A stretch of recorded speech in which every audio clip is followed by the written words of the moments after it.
میں سرائے اردو پبلیکیشن کی سی ای او محترمہ فاقیہ قمر صاحبہ کو اس نشست میں خوش آمدید کہتا ہوں۔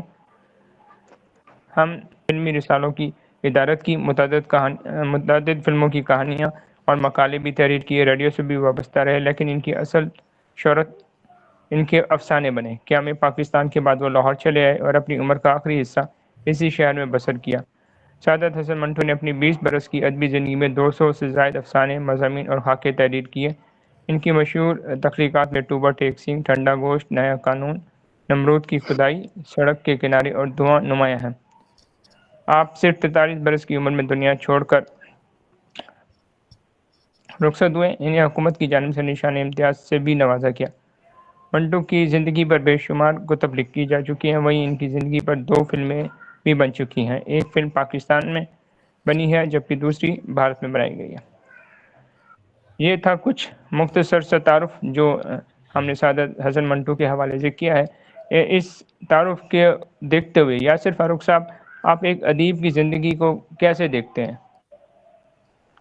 کہ جی بہت شکریہ بھاری صاحب، آپ نے بڑا اچھا یہ محفل سجائی منٹو کے لیے۔ دیکھیں، ایک اچھا جو آرٹسٹ ہے وہ کسی اچھے آرٹسٹ کی یہ نشانی ہے کہ وہ کسی عام بات کو بڑے ہی فنکارانہ کرتا ہے۔ ٹھیک ہے جی۔ اور میں ڈاکٹر روش ندیم کی ایک بات کوٹ کروں گا۔ انہوں نے کہا کہ اگر منٹو جو ہے اس نے افسانہ لکھا تھا ٹوبہ ٹیک سنگھ، وہ کہتے ہیں اگر افسانہ نہ لکھتا، یہی بات اگر وہ ایک مضمون کی شکل میں لکھ دیتا تو وہ قتل کر دیا جاتا۔ لیکن ایک آرٹسٹ کی یہی خوبی ہے کہ وہ ایک بات کو بڑے ہی آرٹسٹک انداز میں، بڑے ہی ماہرانہ اور فنکارانہ انداز میں پیش کرتا ہے کہ وہ ایک آرٹ پیس تو بن ہی جاتا، لیکن اپنا جو موقف ہے وہ بھی وہ بیان کر دیتا ہے۔ تو میں کہتا ہوں کہ منٹو کے اگر افسانے پڑھیں تو اس میں اکثر کہا جاتا ہے کہ جس نے جو ہے وہ معاشرے کے جو ہے نا وہ تلخ حقائق سامنے لائے ہیں یا اس میں فوش نگاری کی ہے، ٹھیک ہے، اس نے وہ ایک سماجی طور پہ کئی افسانے لکھی ہیں بڑے، لیکن جو میں منٹو کا کہوں گا کہ جو اس نے بڑے ہی ماہرانہ اور فنکارانہ انداز میں بیان کا مسئلہ ہے، وہ اس نے ہجرت کے مسئلے کو مختلف لوگوں نے ادب میں بیان کیا ہے، بڑے ہی اپنے انداز سے بیان کیا ہے، جس میں بانو قدسیہ لے لیں، جس میں لے لیں اپنا یہ لے لیں قرۃ العین حیدر لے لیں جنہوں نے عاقد رہ لکھا، اور یا خدا لے لیں افسانہ لکھا قرۃ اللہ شاہب نے، اور سب سے میں بہترین کہوں گا گڈریا لکھا اشفاق احمد صاحب نے۔ لیکن میں کہوں گا کہ منٹو نے جو افسانہ لکھا ٹوبہ ٹیک سنگھ، میں کہوں گا کہ یہ نہ صرف اردو ادب کا بلکہ میں کہوں گا کہ یہ عالمی ادب کا ایک بہترین افسانوں میں اسے شمار کیا جاتا ہے۔ تو ہجرت کے دکھ کو، جو کہ میں نے ابھی جیسے عرض کیا کہ مختلف بندوں نے، مختلف ادباء نے اپنے طور پہ کوشش کی اسے اجاگر کرنے کی، لیکن منٹو نے جس نظر سے دیکھا اسے، وہ ایک بڑا ہی اور پھر بیان کیا جس آرٹسٹک انداز میں، وہ اپنی طرز کا بڑا ہی شاہکار اس نے بنا دیا۔ دیکھیں، شاعروں میں دیکھا جائے تو ناصر کاظمی نے ہجرت پہ لکھا، اس سے پہلے اگر دیکھا جائے ہجرت کی صرف بات کی جائے تو اس سے پہلے، یا رائٹ کی بات کی جائے تو اس سے پہلے میر نے لکھا، ناصر کاظمی نے لکھا، اور لیکن جتنا اچھا اور جتنا زبردست میں کہوں گا کہ اسے اپنی نظر سے منٹو نے دیکھا، وہ میں کہوں گا کہ اپنے طور پہ ایک شاہکار چیز ہے۔ ایک اچھے آرٹسٹ کی یہی تو نشانی ہوتی ہے، اچھے ادیب کی یہی تو نشانی ہوتی ہے کہ وہ کسی چیز کو اس طرح پیش کرتا ہے کہ دوسرے اس سے جو ہے وہ کوئی واعظ نہیں ہوتا، وہ کوئی مبلغ نہیں ہوتا، وہ اس طرح پیش کرتا ہے کہ دوسرے اس سے وہ استعارات کی شکل میں پیش کرتا ہے، اور یہی ایک ادب کی نشانی ہوتی ہے۔ تو منٹو نے جو ہے وہ جیسے آپ نے بتایا کہ عمر انہوں نے بڑی مختصر پائی، تقریباً 42 سے 43 سال کی عمر تھی، لیکن انہوں نے یہ جو میں جس افسانے کی بات کر رہا ہوں، اور میں یہی سوچ رہا تھا کہ میں اسی افسانے پہ تھوڑا بہت بولوں گا، تو یہ انہوں نے اپنی وفات سے 1 سال پہلے لکھا، یہ توبہ ٹیک سنگھ، جسے میں کہتا ہوں کہ اس وقت عالمی ادب میں اسے رکھا جا سکتا ہے، اور بالکل ہے۔ تو 1 سال پہلے، یعنی مراد یہ ہے کہ اس وقت اپنے وہ فن کی مطلب اوج پہ تھے جب انہوں نے ہجرت پہ، اور اس افسانے کو دیکھا جائے تو اس میں ایسی ایسی باتیں ملتی ہیں کہ جو مثال کے طور پہ وہ کہتے ہیں جی کہ ایک اگر مجھے اجازت دیں، مطلب اس میں ایک وہ بیان کرتے ہیں کہ جی ایک مطلب اس افسانے میں کیا ہے کہ ایک پاگل خانہ ہے، اور اس میں آئیڈینٹی کا مسئلہ ہے کہ جی وہ کہتے ہیں جی جو ہے ہندو جو ہے وہ انڈیا میں چلے جائیں گے قیدی، پاگل جو ہیں، اور جو ہے باقی جو ہیں وہ ادھر سے ادھر آئیں گے، ادھر سے ادھر جائیں گے، تو وہ شناخت کا مسئلہ بنا ہوتا ہے۔ تو وہاں پہ دکھاتا ہے کہ ایک مسلمان ایک لڑکا ہوتا ہے جو کہ ریڈیو انجینئر ہے، اس نے انگریزی کالجوں میں پڑھا ہوا ہے، ٹائی اور سوٹ پہنا ہوا ہے۔ وہ جب یہ دیکھتا ہے کہ جی اب تو یہ ادھر ادھر جانا پڑے گا، تو وہ کیا کرتا ہے، وہ اپنے سارے کپڑے اتار کے درخت پہ چڑھ جاتا ہے۔ مطلب درخت کس چیز کی نشانی ہے؟ نیچر کی، یعنی کہ وہ اپنی آئیڈینٹی ختم کرتا ہے، کہتا چلو جاؤں میں پیچھے۔ تو یہ چھوٹی سی میں مثال دے کے یہ واضح کرنا چاہتا ہوں کہ کتنے آرٹسٹک انداز میں منٹو نے لکھا ہوا یہ افسانہ، ایک ایک چیز، ایک ایک جملہ، ایک ایک اس کا ایک ایک لفظ جو ہے، وہ میں کہتا ہوں کہ وہ یعنی کہ وہ مانی کا جہان لیے ہوئے ہے۔ ٹھیک ہے، تو بات لمبی ہو جائے گی، بات ہوتی رہے گی اس متعلق بھی، تو باقی آپ بھی جو ہے نا مشرکا کا تعارف کروائیں، اور یہ بات تو پھر یہ چلتی رہے گی ساتھ ساتھ۔ بخاری صاحب جی بہت شکریہ یاسر فاروق صاحب۔ آپ نے سعادت حسن منٹو کے حوالے سے عرض کیا کہ انہوں نے جو اپنا افسانہ تھا اپنی وفات سے تقریباً 1 سال پہلے لکھا۔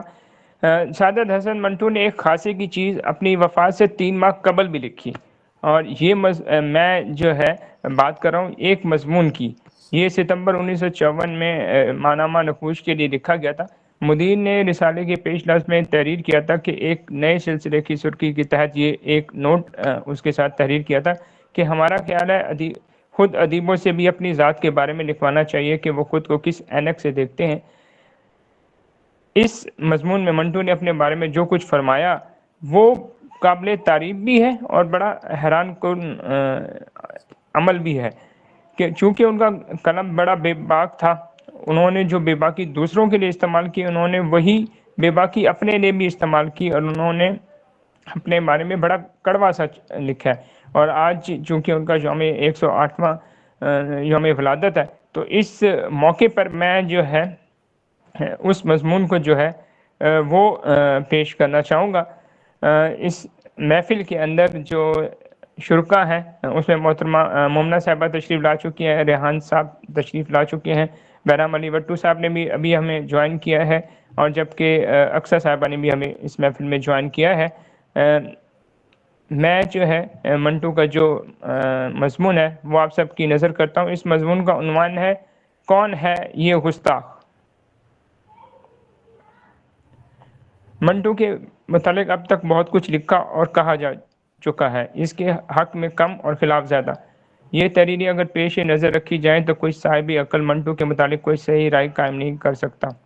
میں یہ مضمون لکھنے بیٹھا ہوں اور سمجھتا ہوں کہ منٹو کے متعلق اپنے خیالات کا اظہار کرنا بڑا کٹھن کام ہے، لیکن ایک لحاظ سے آسان بھی ہے، اس لیے کہ منٹو سے مجھے قربت کا شرف حاصل رہا ہے، اور سچ پوچھئے تو منٹو کا میں ہمزاد ہوں۔ اب تک اس شخص کے بارے میں جو کچھ لکھا گیا ہے مجھے اس پر کوئی اعتراض نہیں۔ میں اتنا سمجھتا ہوں کہ جو کچھ ان مضامین میں پیش کیا گیا حقیقت سے بالا تر ہے۔ بعض اسے شیطان کہتے ہیں، بعض گنجا فرشتہ۔ ذرا ٹھہریے میں دیکھ لوں کہیں وہ کم بخت یہیں سن تو نہیں رہا۔ نہیں ٹھیک ہے، مجھے یاد آ گیا کہ یہ وقت ہے جب وہ پیا کرتا ہے۔ ہم اکٹھے ہی پیدا ہوئے اور خیال ہے کہ اکٹھے ہی مریں گے۔ یہ بھی ہو سکتا ہے کہ سعادت حسن مر جائے اور منٹو نہ مرے، اور ہمیشہ مجھے یہ اندیشہ بہت دکھ دیتا ہے، اس لیے کہ میں نے اس کے ساتھ اپنی دوستی نبھانے میں کوئی کسر نہیں اٹھا رکھی۔ اب میں زیادہ تمہید میں جانا نہیں چاہتا، آپ سے صاف کہہ دیتا ہوں کہ منٹو جیسا ون ٹو آدمی میں نے اپنی زندگی میں کبھی نہیں دیکھا، جسے اگر جمع کیا جائے تو وہ 3 بن جائے۔ مثلث کے بارے میں اس کی معلومات کافی ہیں، لیکن میں جانتا ہوں کہ ابھی اس کی تسلیت نہیں ہوئی۔ یہ اشارے ایسے ہیں جو صرف بافہم سامعین ہی سمجھ سکتے ہیں۔ یوں تو منٹو کو میں اس کی پیدائش سے ہی جانتا ہوں۔ ہم دونوں اکٹھے ایک ہی وقت 11 مئی 1912 کو پیدا ہوئے، لیکن اس نے ہمیشہ یہ کوشش کی کہ وہ خود کو کچھوا بنائے رکھے۔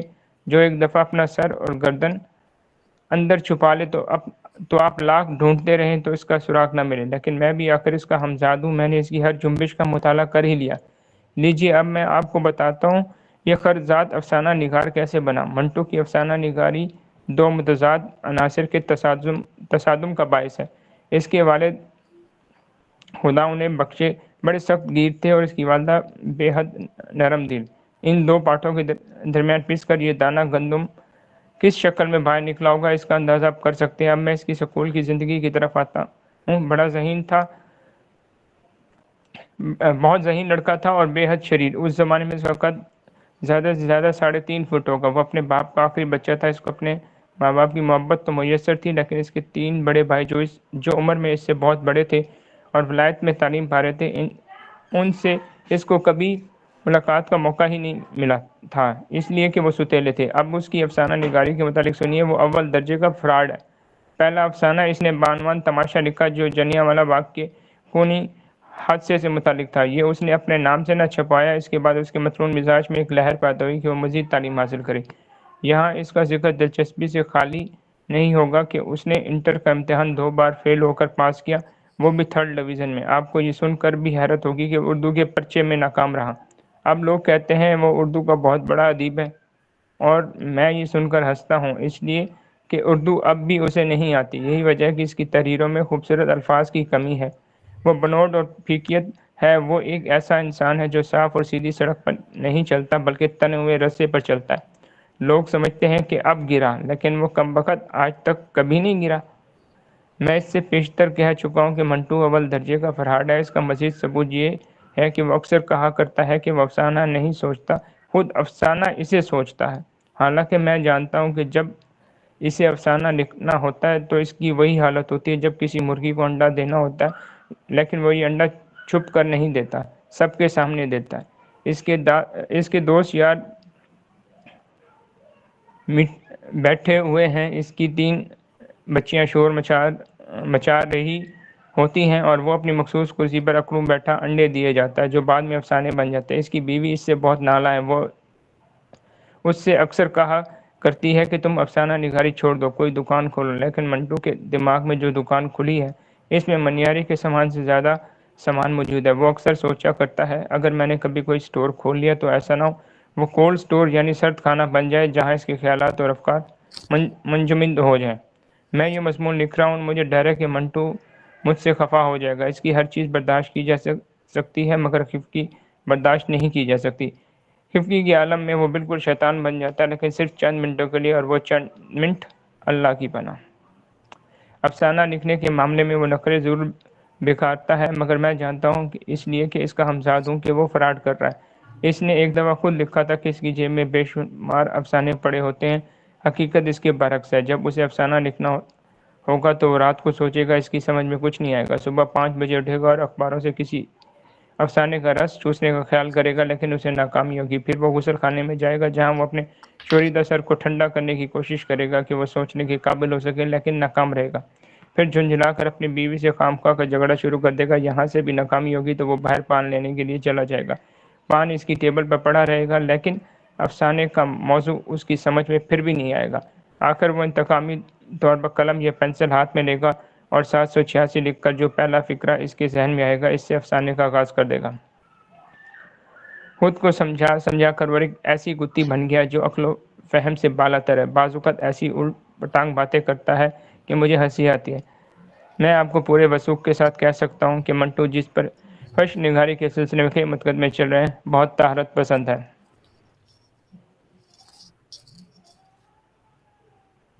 جی شکریہ محفل۔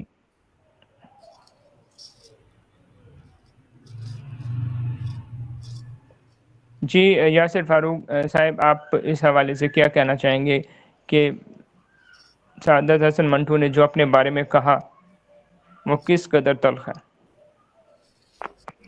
جی دیکھیں، کہتے ہیں کہ جو تخلیق کار ہوتا ہے وہ حساس ہوتا ہے، میں سمجھتا ہوں کہ منٹو جو ہے وہ بہت زیادہ حساس تھا، اور زیادہ اس سے معاشرے کو تو اس نے دیکھا ہی، لیکن جب 47 کی جغرافیائی تقسیم ہوئی تو اس واقعہ نے اس سے بہت زیادہ متاثر کیا، ٹھیک ہے جی، اور اتنا متاثر کیا کہ اس نے اپنا جو دکھ ہے وہ شراب میں جو ہے نا وہ ڈھونڈا، جس سے کیا ہوا کہ اس کے گھر والا نے اسے ایک پاگل خانے میں داخل کر دیا۔ اور ایک اچھے آرٹسٹ کی یہی تو نشانی ہوتی ہے، اور منٹو بھی وہی ہے، ایک اچھے آرٹسٹ کی یہ نشانی ہوتی ہے کہ اس کی تخلیقات جو ہوتی ہیں وہ عمر کے جس حصے میں پڑھی جائیں نئے معنی آشکار ہوتے ہیں۔ آپ لے لیں قدرت اللہ شاہ کی شہاب نامہ لے لیں، آپ کو جو ہے نا عمر کے جس حصے میں پڑھے میں آپ کو ڈفرنٹ لگے گا، غالب پڑھ لیں آپ جس عمر کے جس حصے میں پڑھیں گے نئے معنی آشکار ہوں گے، اقبال کو پڑھ لیں، فیاض کو پڑھ لیں، لیکن میں منٹو کو جو ہے نا وہ ان سے ذرا اوپر ہی تصور کروں گا کہ منٹو کی جو اگر اسے ایک ٹین ایجر پڑھے تو وہ ایک الگ نظر سے اسے پڑھے گا، اگر ایک طالب علم پڑھے جو ہے نوجوان طالب علم پڑھے تو وہ اسے ایک الگ نظر سے دیکھے گا منٹو کی تخلیقات کو، اور اس طرح کوئی ڈیڑھ عمر بندہ پڑھے تو وہ الگ، اور ایک بوڑھا پڑھے تو وہ الگ نظر۔ تو دنیا عمر کے جس حصے میں منٹو کو پڑھا جاتا ہے نئے معنی آشکار ہوتے ہیں، اور یہ ایک اچھے لکھاری کی نشانی ہے۔ اور منٹو کو تو میں صرف لکھاری نہیں کہتا، میں تو اسے عالمی پیمانے پہ موپساں اور دال پر سارتر کی سطح کا افسانہ نگار مانتا ہوں منٹو کو۔ تو میں بات کر رہا تھا کہ سن 47 میں منٹو اتنا حساس تھا کہ سن 47 میں جو ہے وہ جو ہجرت کے واقعات ہے وہ دیکھ کے تو وہ اس کی ذہنی حالت جو ہے نا وہ کافی بگڑ گئی، اور اس نے اپنا سکون ہے وہ شراب میں ڈھونڈا، اور گھر والوں نے اسے پاگل خانے میں داخل کر دیا۔ اب ایک اچھے آرٹسٹ کی نشانی دیکھیں کہ وہ پاگل خانے میں اپنی خاص نظر سے ارد گرد کے ماحول کو دیکھ رہا ہے، پاگل خانے میں وہ ایک خاص نظر سے ارد گرد کو دیکھ رہا ہے اور بڑی باریک بینی سے دیکھ رہا ہے، اور وہ جب بیان کرتا ہے اس چیز کو تو اس طرح بیان نہیں کرتا جس طرح کوئی صافی بیان کرتا ہے کہ یہ وہ بڑے ہی دیکھیں پاگل خانے میں وہ کچھ مارا، لیکن دیکھیں اس پاگل خانے نے اردو ادب کو کیا دے دیا، اس پاگل خانے نے، اور ایک پاگل بندے کو جنہوں نے گھر والوں نے جسے وہاں رکھا ہوا تھا، چھوڑا ہوا تھا، اس پاگل خانے سے جو ہے نا وہ اردو ادب کا ایک شاہکار افسانہ توبہ ٹیک سنگھ نکلتا ہے، ٹھیک ہے۔ تو دیکھیں سب سے پہلے تو یہ ہے کہ آرٹ کا میں کروں گا کہ آرٹ کو انجوائے جو ہے نا وہ کیسے کیا جائے، کسی آرٹ پیس کو انجوائے کیسے کیا جائے۔ پہلی تو بات یہ ہے کہ آرٹ جو ہوتا ہے وہ انسانی تہذیب کی علامت ہوتا ہے۔ جس معاشرے میں آرٹ ہوتا ہے، تقویت پاتا ہے، وہ معاشرے مہذب معاشرے کہلاتے ہیں، اور جس میں بتدریج آرٹ جو ہے وہ ترقی کرتا ہے وہ معاشرے جو ہے وہ مہذب، مطلب وہ معاشرے جو ہے وہ زیادہ ترقی یافتہ ہونے لگتے ہیں، اور جس میں آرٹ کم ہونے لگتا ہے، یہ بڑی امپورٹنٹ بات کرنے لگا ہوں، جس معاشرے میں آرٹ پنپتا نہیں ہے اس معاشرے میں غصہ اور انتشار جو ہے وہ پیدا ہوتا ہے اور باہر نکلتا ہے۔ اب دیکھ لیں ہماری مثال پر آرٹ کو ہم نے چھوڑا تو کیا ہوگا، ہر کوئی ایک دوسرے کو نہ کوئی ایک دوسرے کی بات سنتا ہے۔ آپ دیکھ لیں کوئی بھی بات کسی دلیل سے بھی کر رہا ہو تو لیکن دوسرے بندے کے خلاف بات ہوتی ہے تو اسے گالیاں بھی نکالنا شروع کر دیتا ہے۔ یہ بہت بڑی مثال ہے آرٹ کی ترویج نہ ہونے کا، یہ جو اس کا جو نکل رہا ہے اس کا چیز نکل رہی ہے۔ اچھا اب آرٹ کی دو لٹریچر کی بات کی جائے تو آرٹ میں دو چیزیں آپ کو نظر آتی ہیں، شاعری اور نثر، اور اگر نثر کی بات کی جائے، اگر ہلکا سا میں تھوڑا سا بیان کروں تو نثر جو ہے وہ شروع ہوا دیوی اور دیوتاؤں کی کہانیوں سے، اس کے بعد معاشرہ تھوڑا سا ترقی یافتہ ہوا تو شہزادے اور شہزادیوں کی کہانیاں ادب میں آئیں، اس سے تھوڑا معاشرہ مزید جدید ہوا، عام انسان کی کہانیاں جو ہیں وہ آج آ گئیں۔ اور کہانی میں ہوتا کیا ہے، احساس ہوتا ہے، جذبات ہوتے ہیں، حیرت ہوتی ہے، دلچسپی کا عنصر ہوتا ہے، اور ایک اچھے آرٹسٹ کی یہی نشانی ہوتی ہے کہ وہ ان تمام عناصر کو اس طرح پیش کرتا ہے کہ قاری کو ایک تو لطف بھی آئے اور وہ اس سے کوئی چھپا ہوا کوئی نہ کوئی سبق جو ہے وہ بھی حاصل کریں. تو منٹو نے جو ہے میں سمجھتا ہوں کہ منٹو نے جو ہے وہ دیکھیں منٹو نے اگر منٹو جو ہے وہ معاشرے میں برائیوں کو اجاگر کرتا ہے تو وہ اس طرح نہیں کرتا کہ جس طرح کوئی صحافی لکھ رہا ہے.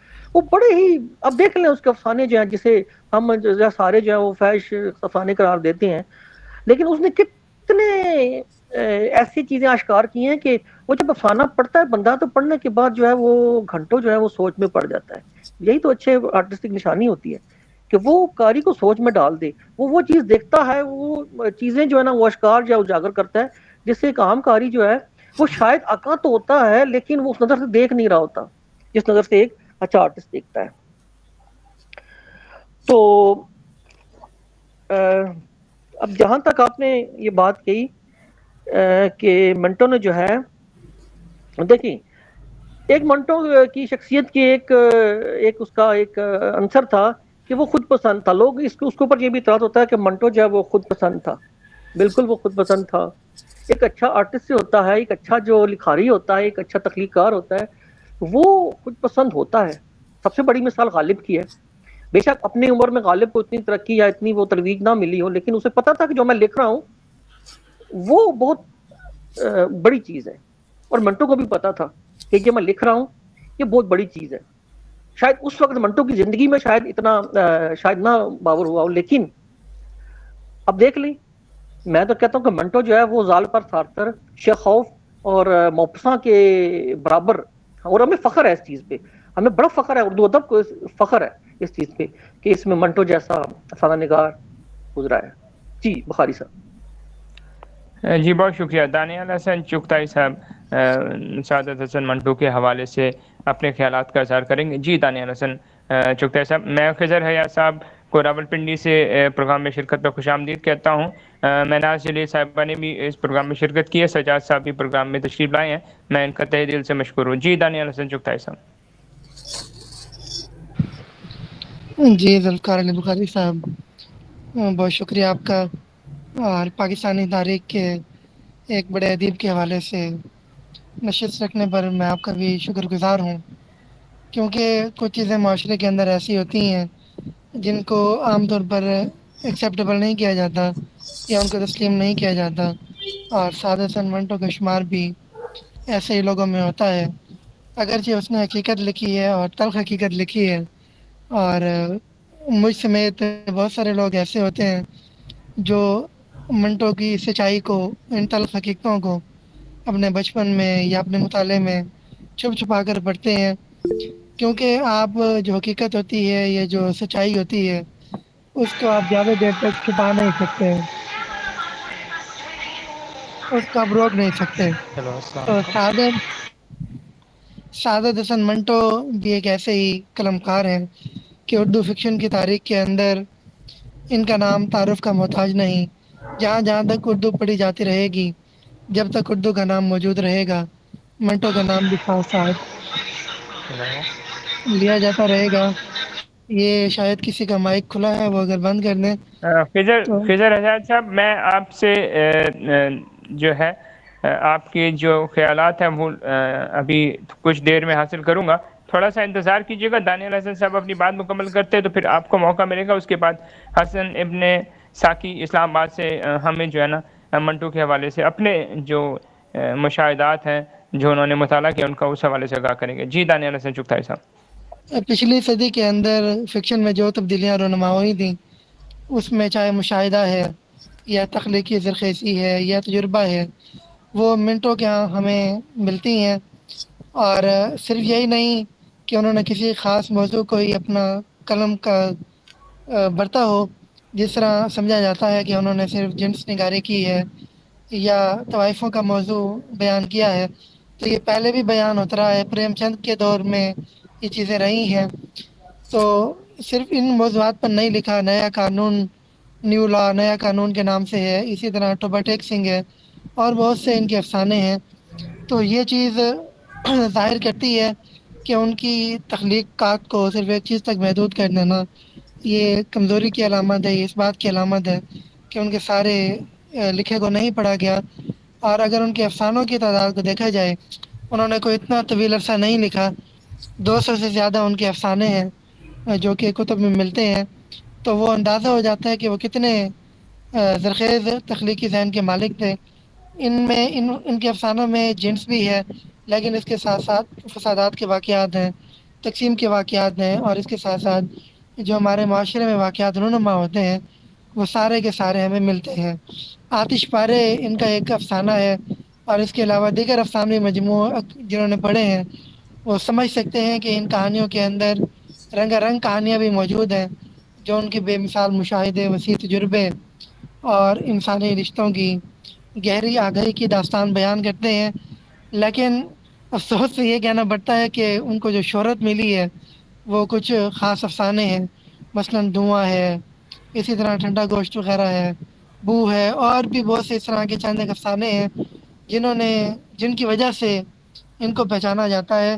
لیکن اگر ان کا جو بقیہ کام ہے اس کو دیکھا جائے، ان کے تھیم کو دیکھا جائے، ان کے پلاٹ کو دیکھا جائے، تو انہوں نے معاشرے کو سامنے رکھتے ہوئے جتنے سرگرم اور فعال کردار اختصار کے ساتھ تخلیق کیے ہیں تاکہ افسانے کی وحدت بھی مجروح نہ ہو، تو یہ ساری چیزیں ہمیں منٹو کے ہاں بڑی اچھی طریقے سے ملتی ہیں۔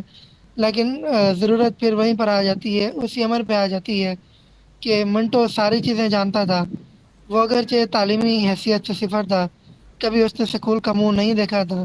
کوچوان منگو کوچوان والی جو کہانی ہے، اگر اس کہانی کو پڑھ لیا جائے تو کوئی یہ نہیں کہہ سکتا کہ یہ کسی ان پڑھ آدمی کی کہانی ہے یا کسی انٹلیکچوئل آدمی نے یہ کہانی لکھی ہے۔ تو اس کو پڑھنا ضروری ہے، اور تاکہ قارئین تمام قسم کے جو ان کے اختلافات سمجھے جاتے ہیں، یہ کہا جاتا ہے کہ یہ فیش نگاری ہے، جنس نگاری ہے، تو میرا ذاتی خیال یہی ہے کہ ان چیزوں کو ضرور پڑھنا چاہیے اور ایکسیپٹیبلٹی دینی چاہیے۔ معاشرہ جس طرف جا رہا ہے، اگر ہم اس دور میں 21ویں صدی کے اندر بھی ان چیزوں کو ایکسیپٹ نہیں کریں گے تو پھر کب کریں گے؟ بہت شکریہ بخاری صاحب، جزاک اللہ۔ جی خضر حیات صاحب، آپ اپنے خیالات کا اظہار کیجیے۔ خضر حیات جو ہیں وہ ایک نوجوان شاعر ہیں اور ان کا تعلق اسلام آباد سے۔ جی خضر۔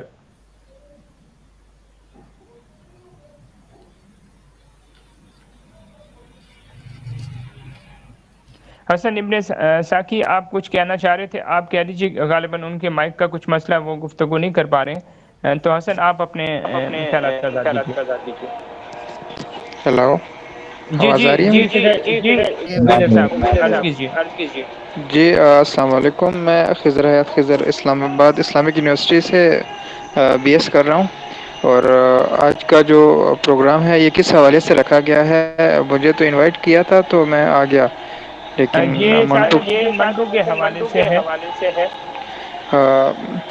جی میں منٹو کو ابھی پڑھ ہی رہا ہوں، زیادہ علم نہیں ہے لہٰذا میں سننا پسند کروں گا باقی کے ادیبوں کو۔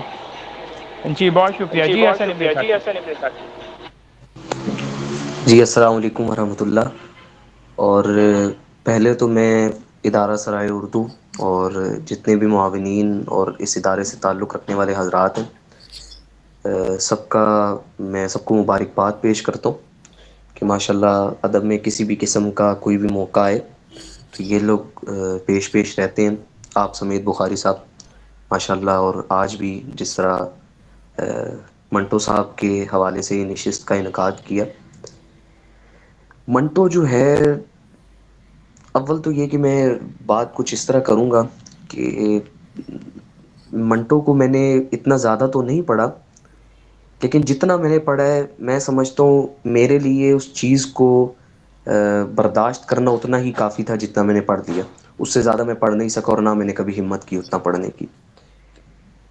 منٹو نے جو بھی لکھا وہ معاشرے کا سچ لکھا، اور ایسا سچ لکھا کہ میں سمجھتا ہوں اس سے پہلے کسی نے اس طرح نہیں لکھا، اور نہ اس کے بعد کوئی اس نہج کا اس طریقے سے لکھ سکتا ہے۔ حالانکہ بڑے بڑے اچھے لکھنے والے بھی ہیں اور ابھی بھی لکھ رہے ہیں بڑے اچھے لکھنے والے، لیکن جس طریقے سے منٹو نے لکھا وہ میں کہتا ہوں اس کی کوئی بھی نظیر نہیں ملتی، کوئی بھی مثال نہیں ملتی۔ تو ایک دو چھوٹی چھوٹی باتیں جو میں نے مشاہداتی طور پر دیکھیں، مثال کے طور پر کئی ایسے ان کے افسانے ہیں جس طرح دانیال حسن صاحب نے بھی نام لیا. اب اکثر جگہوں کے اوپر دیکھنے کے یہ ملتا ہے کہ پہلے اگر عام ایک بندہ دیکھے، نئی طرح کا ایک عام بندہ ہو جو مطلب ایک عام سا انسان ہو، وہ اگر اس چیز کو پڑھے تو وہ محسوس کرتا ہے کہ پہلے جیسے انسان کے اندر نا جیسے نفسانی خواہشات جو ہیں اس کو ابھارا جا رہا ہوتا ہے، اور جیسے ہی وہ آگ بڑھتی چلی جاتی ہے، انسان پڑھتا چلا جاتا ہے، وہ آگ بڑھتی چلی جاتی ہے. مطلب بالفرض کسی کوئی بھی شخص ہے، فلاں فلاں فلاں جو بھی ہے، تو اس کے جسم کے کچھ خاص حصوں کے بارے میں بات ہو رہی ہوتی ہے، اس چیز کی اس چیز کی یہ وہ. پھر آہستہ آہستہ وہ جب آگ جو ہے وہ ایک جلتے ہوئے تندور کی مانند جو ہے وہ اتنی زیادہ جب بھڑک اٹھتی ہے تو اس کے اوپر ٹھنڈا پانی ڈال دیا جاتا ہے اور وہ آگ جو ہے وہ وہیں پہ بیٹھ جاتی ہے. مثال کے طور پر کئی ایسی انہوں نے باتیں بیچ میں لکھی کہ میں سمجھتا ہوں کہ پہلے انہوں نے انسان خود اگر وہ پڑھ رہا ہوتا ہے تو بندہ خود جو ہے اس کی ذہنیت کہاں پر ہوتی ہے، کہاں جا رہی ہوتی ہے، اور ایک دم سے وہ کہاں سے کہاں پر آ جاتی ہے. مطلب وہ جو ٹرننگ پوائنٹ ہوتا ہے نا اس چیز کا، میں سمجھتا ہوں ایک بڑے افسانہ نگار کی اس سے بڑی کوئی علامت نہیں ہو سکتی کہ وہ لوگوں کو چند لمحوں کے اندر ہی کس جگہ سے گھما کر کے کس جگہ لے کر آ جاتا ہے. اور یہ بھی بات نہیں کہ وہ ادھر ادھر گھما کر کے بات تو ہوگی، وہ تو ہر بندہ کر لیتا ہے باتیں گھمانا، کہ پہلے بات کچھ اور تھی اور بات کو چینج کر کے کہاں سے کہاں پہ لے. لیکن وہ کرنے کا طریقہ، انداز، اور اس کے اندر لوگوں کو سبق دینا، میں سمجھتا ہوں کہ نہ اس سے پہلے کبھی اس قسم کی کوئی مثال ملتی ہے اور نہ آگے جو ہے وہ اس قسم کی کوئی مثال مل سکتی. اور وہ ایک پروفیسر محسن صاحب تھے، ان کی ایک بات میرے ذہن میں آتی ہے جب بھی کبھی منٹو کے حوالے سے کچھ ہوتا ہے بات وغیرہ، تو انہوں نے بڑی خوبصورت بات کی. انہوں نے کہا کہ عورت کوئی بھی ہو، منٹو کے لیے ویسی ہی قابل تکریم اور احترام کے قابل ہے جیسے ایک بیٹے کے لیے اس کی ماں ہوتی ہے.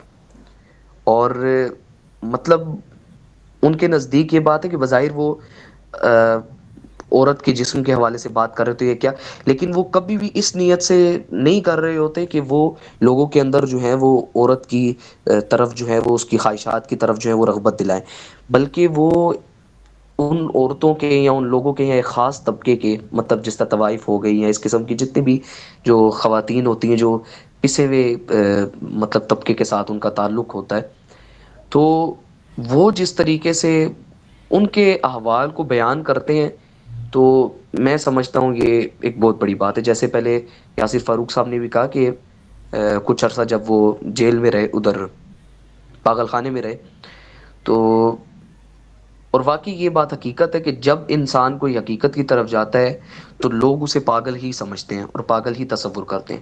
یہ ابھی سے نہیں، یہ شروع سے ہی چلتا آ رہا ہے. آج تک جس نے بھی حقیقت کے قریب ہونے کی کوشش کی تو جو لوگ حقیقت سے ناآشنا تھے، دور تھے، انہوں نے ان لوگوں کے اوپر تہمتیں لگائیں، الزام لگائی اور ان لوگوں کو بیوقوف قرار دیا، حالانکہ وہ خود بیوقوف تھے. اس کی ایک چھوٹی سی میں مثال دیتا ہوں اور اسی کے اوپر اختتام کروں گا کہ مولانا روم تقریباً ہر کوئی شخص جو ہے وہ انہیں جانتا ہے. ان کے حوالے سے ایک واقعہ جو ہے وہ آتا ہے، اور یہ مثنوی مولانا روم جو ہے اس کے کئی جو لوگوں نے اس کی شروحات کی، تو اس کے اندر زیادہ تر لوگوں نے، جس نے بھی شرح لکھی اس نے دیپاچے کے اندر اس واقعے کو اکثر لوگوں نے نقل کیا. کئی کتابیں مولانا روم کے حوالے سے نظر سے گزری تو لوگوں نے اس واقعے کو نقل کیا ہوا تھا. وہ ہوا یہ کہ مولانا روم ایک جگہ سے گزر کر کے جا رہے تھے تو وہاں پر ایک حکیم کی دکان تھی. وہ حکیم جو تھا وہ اب مجھے نہیں پتا، اکثر مختلف لوگ ہوتے ہیں وہ اپنی زبانوں کے اندر اسے کچھ اور چیز کہتے ہیں. ہماری زبان میں وہ جو سل بٹہ ٹائپ ہوتی ہے، کنڈی کہتے ہیں ہم لوگ اسے، اس طرح مختلف لوگ مختلف ناموں سے اس چیز کو جانتے ہیں. تو وہ اس کے اندر جو تھا وہ معجونے پیس رہا تھا حکیم. اب وہ رومی کے کان میں جب اس کی آواز پڑی تو انہوں نے رقص کرنا شروع کر دیا وہاں پر. تو جب انہوں نے رقص کرنا شروع کیا وہاں پر تو، اور وہ حکیم بھی سمجھدار تھا، وہ بھی بجاتا چلا گیا، حالانکہ اس کی معجون پس گئی لیکن پھر بھی وہ بجائی جا رہا ہے. تو تھوڑی دیر گزری تو حکیم بھی آ کر کے مولانا کے ساتھ اس نے رقص کرنا شروع کر دیا. تو آس پاس کے جو لوگ تھے انہوں نے کہا کہ یہ کتنے بیوقوف لوگ ہیں کہ ایسی آواز جس سے لوگ سن کر کے تو خفگی کا اظہار کرتے ہیں، برا محسوس کرتے ہیں، انہیں اچھی نہیں لگتی، اپنے کانوں کے اندر انگلیاں ٹھونس لیتے ہیں. اور یہ لوگ بیوقوف لوگ ہیں کہ یہ لوگ اسی آواز کو سن کر کے تو اس کے اوپر یہ ان کے اوپر رقصانوی کیفیت جو ہے وہ طاری ہو گئی ہے. تو کسی دیکھنے والے نے، وہ ایک نکلسن غالباً اس کا نام تھا، جس نے مثنوی مولانا روم کا انگلش کے اندر ترجمہ کیا، تو اس نے یہ بات لکھی بڑی خوبصورت جو مجھے لگی. اردو میں اس کا ترجمہ یہ کہ کچھ لوگ جو رقص کرتے ہوئے پائے گئے وہ ان لوگوں کی طرف سے تانا زنی کا شکار بنے کہ جن لوگوں کے کان میں ساز کی آواز ہی نہیں پڑ رہی تھی. تو اب یہ نہیں کہ وہ لوگ ڈورے تھے ان کے کان میں آواز نہیں پڑی تھی، ان کے کان میں آواز تھی لیکن وہ سوز سے محروم تھے.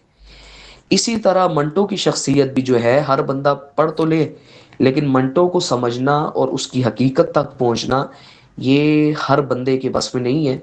کچھ لوگ ہی ہیں جو اس چیز کو سمجھ سکتے ہیں، جو خود حقیقت کے قریب ہونے کی کوشش کرتے ہیں. تو بہرحال یہ میں نے اپنے مختصر سے وقت کے اندر اپنے خیالات کا اظہار کیا. آپ لوگ سارے میرے سے زیادہ علمی شخصیات موجود ہیں یہاں پر، تو مجھے امید ہے کہ جو بھی میں نے بولا اپنے علم کے لحاظ سے تھوڑا بولا، جیسا بھی بولا تو آپ نے ضرور اسے برداشت بھی کیا مجھے. تو بہرحال میں پھر بھی ادارے کا بہت شکریہ ادا کرتا ہوں کہ مجھے بھی موقع دیا. بہت شکریہ ذوالفقار صاحب. بہت شکریہ حسن ابن ساکی. عدیل خان جو ہے اپنا پیغام کچھ یوں آپ تمام شرکت تک پہنچاتے کہ خاموش چہروں پر لکھی انکہی کہانیوں، بناوٹی مسکراہٹ میں چھپی گہری نفرتوں اور سرگوشیوں میں نپٹے سودوں سے دوستیاں کی، شدت، فرار اور بےتابی کو برہنہ کیا، اور پھر ان سب کے لہو سے کرتا سے بھی اس کو رنگین کر دیا. یوں سماج کا حساس ترین عنوان ہی صحیح انسانی نفسیات، جنسی الجھنیں اور طوائف کا کوٹھا موضوع سخن بن گیا. جو ذوق رکھتا ہے پڑھ لے، جسے تعامل ہے وہ گریز کرے، مگر میرے منٹو کو کوئی برا نہ کہے. وہ منٹو جو عمر بھر غم سمیٹتا، زخم پالتا اور نشے میں چھوڑ کراتا رہا، بڑی مشکل سے سویا ہے، اسے سونے دے. درست کہ اس کا موضوع تلخی، منظر نگاری، قوت تحریر، بے باکی اور بے ساختی ان تمام ثانوی اعتراضات پر بھاری ہے. اسے فرش نگاری تک محدود کر دینا جاتی ہے.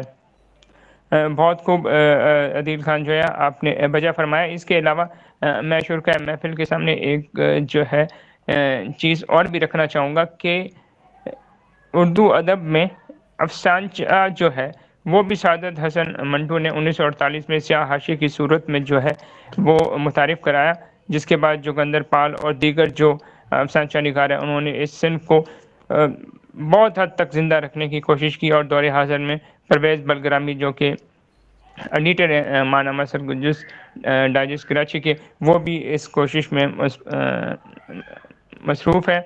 ہمارے درمیان ایک افسانچہ نگار جو ہے بہرام علی بھٹو صاحب بھی موجود ہے، تو میں ان سے گزارش کروں گا کہ وہ اپنے خیالات جو ہیں اس حوالے سے پیش کریں. اس کے بعد ہم محترم یاسر فاروق صاحب کی جانب رجوع کریں گے.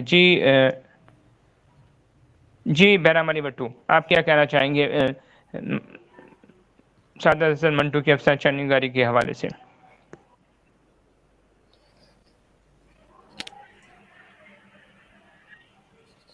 جی منال جلیل، آپ کچھ کہنا چاہ رہی ہیں، آپ عرض کیجیے.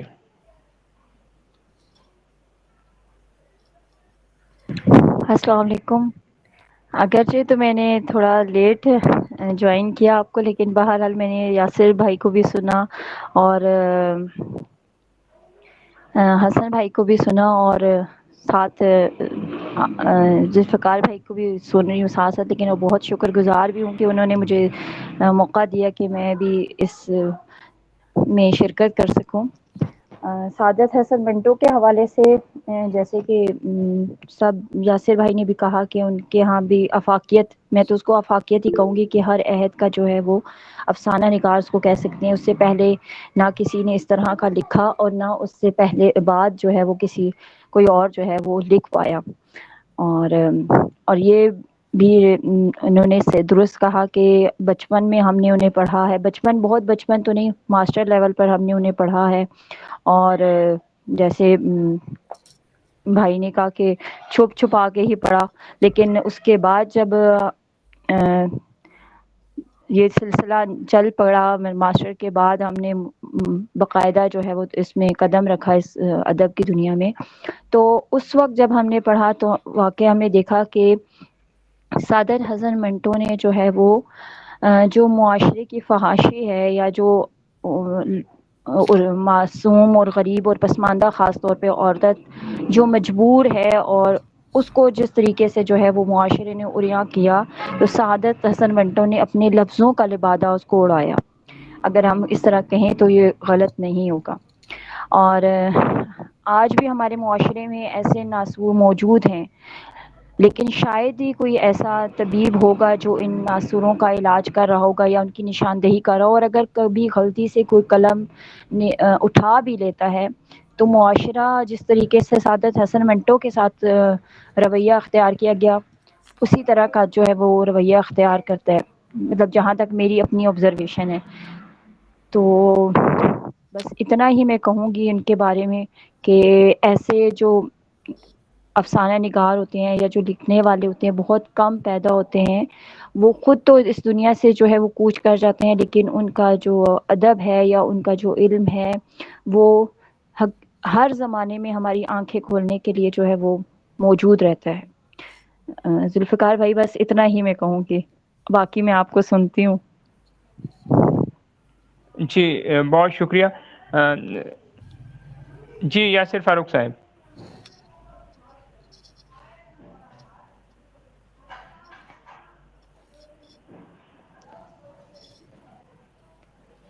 بھارت سے محمد نجیب صاحب نے بھی ہمیں پروگرام میں جوائن کیا ہے. ان سے گزارش ہے چونکہ ہمارے پاس محدود وقت ہے، تو اگر وہ اپنے خیالات کا اظہار کرنا چاہیں سعادت حسن منٹو کے حوالے سے تو انہیں اجازت ہے. جی نجیب صاحب.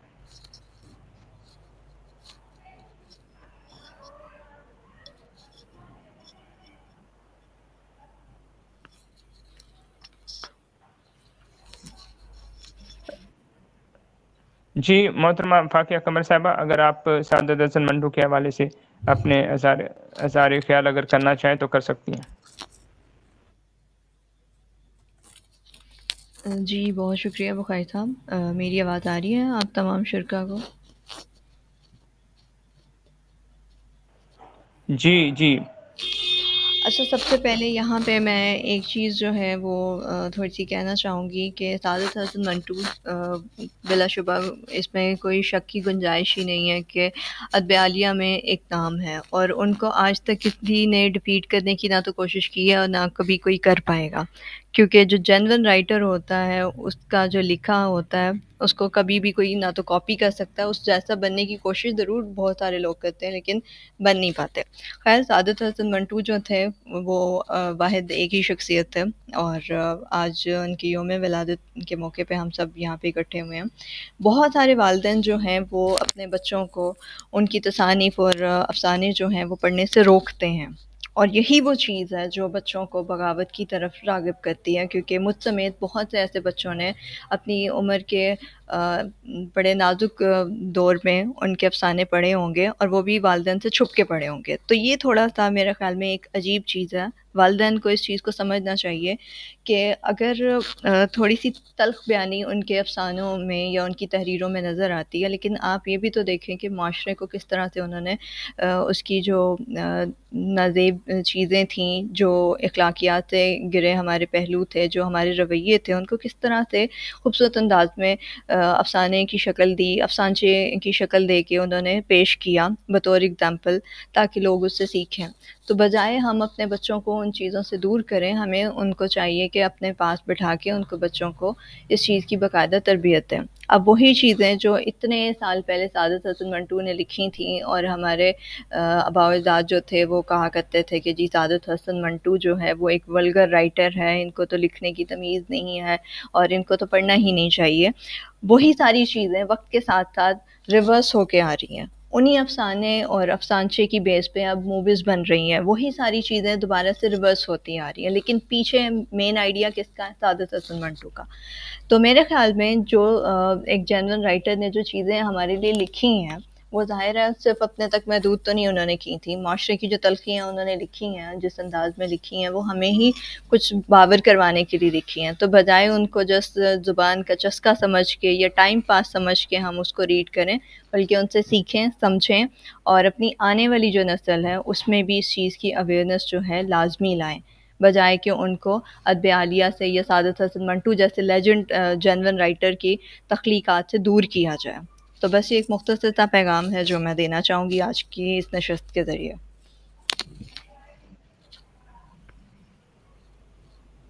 جی بہت شکریہ فاقیہ قمر صاحبہ۔ ہمیں عشرت زاہد صاحبہ نے جوائن کیا ہے۔ سعادت حسن منٹو کا ایک کال بہت مشہور ہوا تھا، میں وہ بھی آپ سب شرکا کے سامنے رکھنا چاہتا ہوں۔ وہ فرماتے ہیں میں بغاوت چاہتا ہوں، ہر اس انسان کے خلاف بغاوت چاہتا ہوں جو ہم سے محنت کرواتا ہے لیکن اس کے دام ادا نہیں کرتا۔ سعادت حسن منٹو نے سب سے پہلے غالباً ادیبوں کو معاوضہ دینے کے حوالے سے بات کی تھی، اور جو ان کا استحصال ہوتا تھا اس کے حوالے سے انہوں نے مضامین بھی جو ہے وہ لکھے تھے۔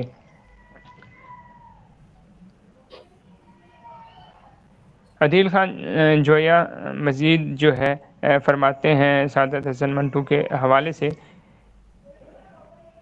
کہ منٹو نے کئی بار لکھا کہ اسے لفظوں کے پیچھے چھپنا نہیں آتا اور نہ ہی وہ کسی ایسی بناوٹ کا قائل ہے جو سیاہی کو سفیدی میں تبدیل کر دے۔ پھر منٹو کے یہاں ادب برائے ادب کی بجائے ادب برائے مقصد کی ترقی پسند سوچ بھی نمایاں تھی۔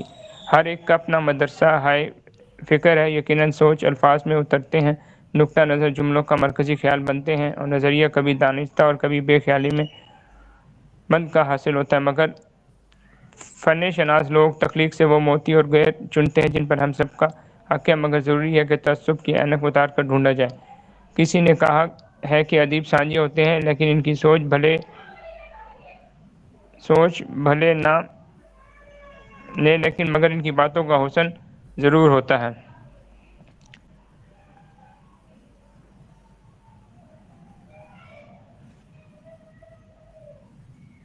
محترمہ عشرت زاہد صاحبہ سے گزارش کروں گا کہ وہ آج کی اس محفل میں سعادت حسن منٹو کے حوالے سے اپنے جو ہے خیالات کا اظہار کریں۔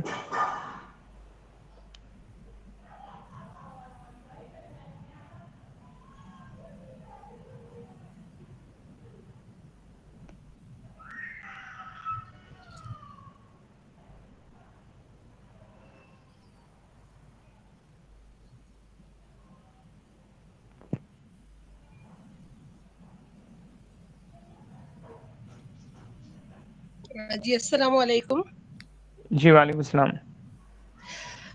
بالکل بہت شکریہ، بہت بہترین آپ نے موضوع بھی لیا، اور بڑے ادیب کے بارے میں ہمیں بہت اچھی معلومات انشاءاللہ تعالی اس سے ملے گی، اور بہت معذرت کہ میں تھوڑا لیٹ ہو گئی ہوں جوائن کرنے کے لیے، لیکن منٹو کے لیے یہی ہم کہیں گے کہ زمانے کے تلخ حقائق کو انہوں نے اجاگر کیا، سمجھے یہ تو، لیکن ایک بہت بڑا طبقہ ایسا بھی ہے کہ وہ ان کے جو اتنی زیادہ حقیقت پسندی کو بہت زیادہ قبول نہیں کرتا، کیونکہ وہ بہت زیادہ بلنٹ، یعنی کہ بہت اس طرح سے لکھا کرتے تھے نا کہ بغیر لگی لپٹی یہ بغیر واضح بات وہ کیا کرتے تھے۔ تو ہم یہی کہیں گے کہ ایک وہ سچے اور بڑے ادیب تھے یقیناً، اور ہمارے اندر بھی اتنی صلاحیت ہونی چاہیے کہ ہمیں سچ کو سچ کہنا آنا چاہیے، ہمیں مصلحت کا شکار نہیں ہونا چاہیے۔ جزاک اللہ۔ جی بہت شکریہ۔ ہمیں شمائل عبداللہ نے بھی جوائن کیا ہے، میں انہیں خوش آمدید کہتا ہوں۔ شمائل عبداللہ آپ اپنے جو ہے خیالات کا اظہار کر لیجیے منٹو کے حوالے سے، کیونکہ ہمارے پاس محض چند منٹس باقی ہیں، تو اس موقع سے جو ہے ہم فائدہ اٹھانا چاہتے ہیں اور آپ کے جو خیالات ہیں وہ تمام شرکا کے سامنے رکھنا چاہتے ہیں۔ جی شمائل عبداللہ۔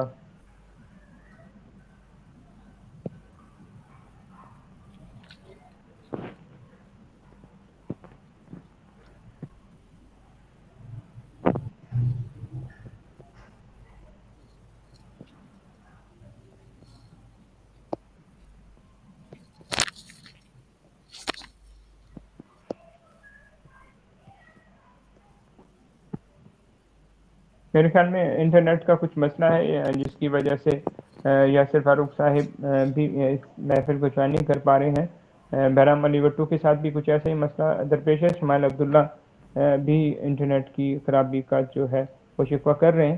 آج کی اس محفل میں ہم نے دنیا ادب کے ایک عظیم جو ہے ادیب کے حوالے سے گفتگو کی ہے اور مختلف حوالوں سے ہمیں یہ سمجھنے کا موقع ملا ہے کہ ادیب جو ہے وہ معاشرے کا ایک آئینہ ہوتے ہیں. وہ وہی ہمیں دکھاتے ہیں جو انہیں محسوس ہوتا ہے, جو ان کے مشاہدے میں آتا ہے, اور وہ وہی لکھتے ہیں جو ان کے دل و دماغ میں آتا ہے. وہ اپنے آپ کو کسی بھی مفاد کے عوض نہیں فروغ کرتے ہیں بلکہ سچائی کی خاطر بڑی سے بڑی قربانیاں بھی دیتے ہیں. سعادت حسن منٹو کی زندگی کو اگر دیکھا جائے تو جہاں انہوں نے اتنے سارے مصائب کا سامنا کیا, لیکن ان کی زندگی سے ایک تحریک ملتی ہے. ہر نوجوان کے لیے اس کے اندر ایک پیغام ہے کہ جتنی بھی مشکلات ہیں, جتنے بھی مسائل ہوں, انہیں حالات سے نہیں گھبرانا چاہیے بلکہ اپنی صلاحیتوں کو منوانے کے لیے کسی بھی لمحے, کسی بھی موقع کے اوپر خود کو کمزور نہیں کرنا بلکہ ہر آنے والے لمحے سے فائدہ اٹھاتے ہوئے خود کو بہتر بنانا ہے.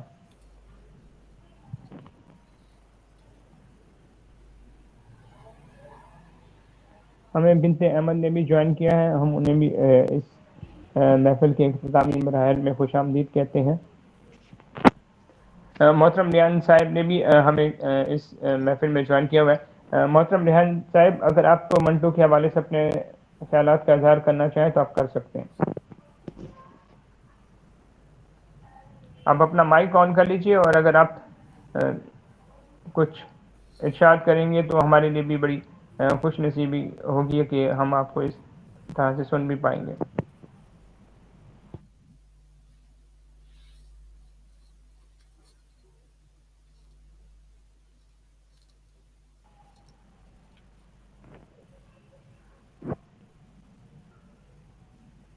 انٹرنیٹ کی غالباً خرابی کی وجہ سے کئی شرکا جو ہے ہم سے گفتگو نہیں کر پا رہے. آج تک کی اس محفل میں جو تمام شرکا تشریف لائے, میں ان سب کا شکریہ ادا کرتا ہوں. محترمہ فاقیہ قمر کا, محترم شاہد صاحب کا, بہرام علی بٹو صاحب کا, ریحان صاحب ہیں, عشرت زاہد صاحبہ ہیں, یاسر فاروق ہیں, بھارت سے محمد نجیب صاحب ہیں, شمائل عبداللہ ہیں, بنت احمد ہے کراچی سے. میں آپ تمام شرکا کا بے حد مشکور ہوں کہ آج آپ نے ایک عظیم ادیب کے حوالے سے ہونے والے اس خاص پروگرام میں شرکت کی اور اپنے جو ہے نادر خیالات کا جو ہے وہ اظہار کیا. اور ہم ایک ادیب کو زندگی میں بھی اگر سراہتے ہیں اور اس کو داد دیتے ہیں تو وہ بھی بہت قابل تعریف عمل ہے, لیکن اگر کسی کے جانے کے بعد ہم ان کے اچھے کاموں کو ان کو یاد رکھتے ہیں تو پھر یہ بھی ایک بہت بڑا خراج تحسین ہے کسی بھی شخص کے کاموں کو کہ انہوں نے اتنا اچھا کیا. افسوس کی بات یہ ہے کہ سعادت حسن منٹو کو ویسا نہیں سمجھا جاتا جیسا وہ تھے, ان کو ویسا سمجھا جاتا ہے جو ہم خود سمجھنا چاہتے ہیں. انہوں نے مختلف موضوعات کے اوپر بے باکی سے لکھا تو اس کا مطلب یہ تھا کہ وہ خرابی دور ہو, معاشرے سے برائی ختم ہو اور معاشرہ اچھا بنے. لیکن لوگوں نے ان کی تحریروں کے اندر سے وہ گند اپنے لیے چنا جو ان کو دکھائی دیتا تھا, لیکن انہوں نے ایک شخص کی پاکیزہ سوچ کو محسوس نہیں کیا کہ وہ اس معاشرے کو کیسا دیکھنا چاہتا ہے. سعادت حسن منٹو وہ ادیب تھے جنہوں نے نہ صرف ذاتی زندگی میں مسائل کا سامنا کیا بلکہ ادبی حوالے سے اپنے ہم عصر ادیبوں سے بھی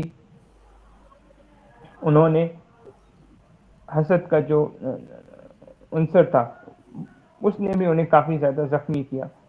ان کے جو افسانے تھے ان کے اوپر مقدمات چلے, انہوں نے ان کا بھی سامنا کیا. اور یہ میرے خیال میں ایک بہت بڑا پیغام ہے ہم سب ادیبوں کے لیے کہ اگر ہم سچ لکھیں گے, اگر ہم وہ لکھیں گے جو ہم سمجھتے ہیں کہ درست ہے, تو سچائی کی ہمیشہ جیت ہوتی ہے. اور آپ سب کے لیے یہ بڑی حیران کن بات ہوگی کہ سعادت حسن منٹو پر جتنے بھی مقدمات چلے وہ سب کے سب ان کے حق میں ہوئے.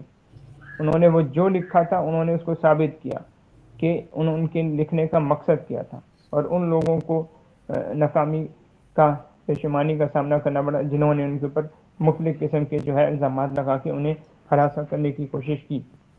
اس لیے سچ لکھیں، حق لکھیں، اور ادیبوں کو سراہنے میں اور ادب کے فروغ میں اپنا کردار ادا کرتا رہے۔ سرائے اردو میں آج سعادت حسن منٹو فن اور شخصیت کے حوالے سے جو پروگرام ہوا اس میں آپ تمام شرکا کا بےحد مشکور ہوں۔ انشاءاللہ آئندہ کسی اور پروگرام میں آپ سب کے ساتھ ملاقات ہوگی۔ اللہ حافظ۔